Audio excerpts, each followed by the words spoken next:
Brian, if I may come to you first, what's the latest on ground amidst reports that Chinese aircraft carriers Shandong and Liaoning are no longer at their bases either in Sanya or in Qingdao? Is Taiwan bracing to be surrounded from all sides for China's live fire intimidation tactics? So there is not panic in the streets, actually, because Taiwanese have faced the threat of China for decades. And so these threats are not taken quite seriously. And are they worth taking seriously? That's another question. China has escalated with its live fire exercises. They intrude into Taiwan's sovereign territorial waters. They are closer to Taiwan than the live fire exercises that took place during the third Taiwan Straits crisis. Yeah. At the same time, when you look at China's military, does it actually even have the basic capacity to occupy Taiwan? It doesn't. It doesn't have enough boats to occupy Taiwan. That's referred to as lift capacity.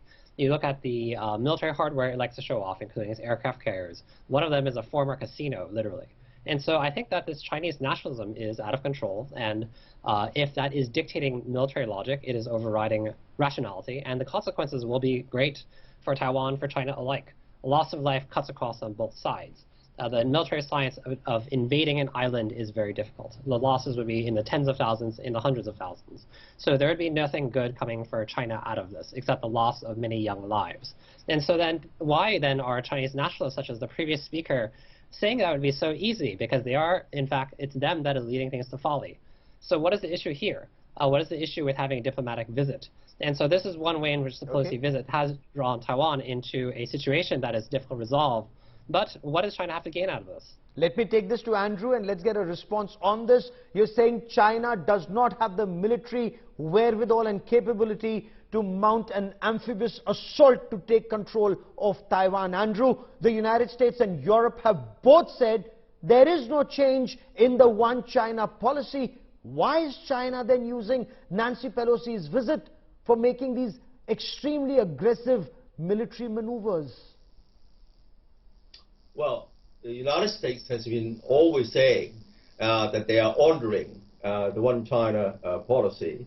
But in fact, over the years, especially more recently, is pushing the envelope further and further, hollowing out the whole concept of the one country, one China policy, by creating more and more international elbow room for Taiwan to play.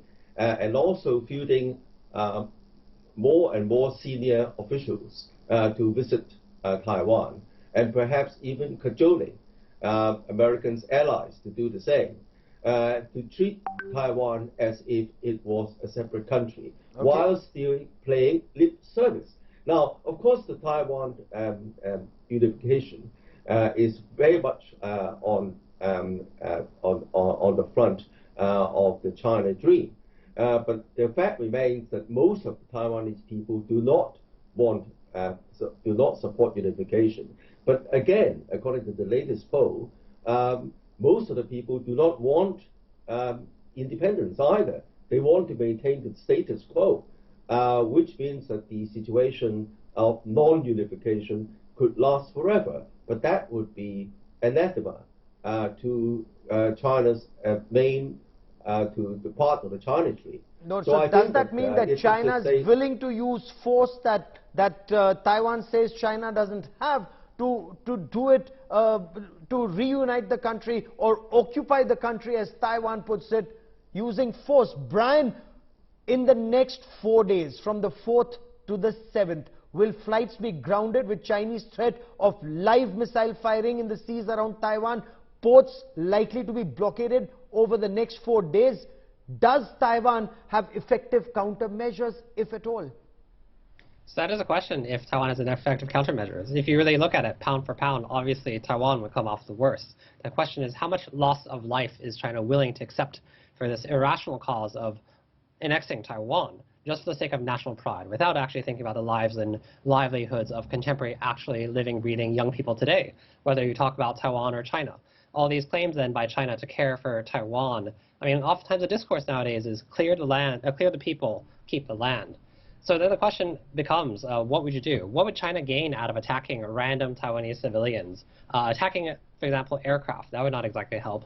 who perhaps would run into these Chinese naval vessels conducting drilling, fishing vessels. And China is recently trying to pressure fishing vessels through blocking imports from China, fish of grouper, other kinds of fish, Yes. a way to economically pressure them in order to comply with China's will. So what do you gain out of attacking them? So if China wants to move to indiscriminately attacking civilian populations, that's not going to win over Taiwanese either.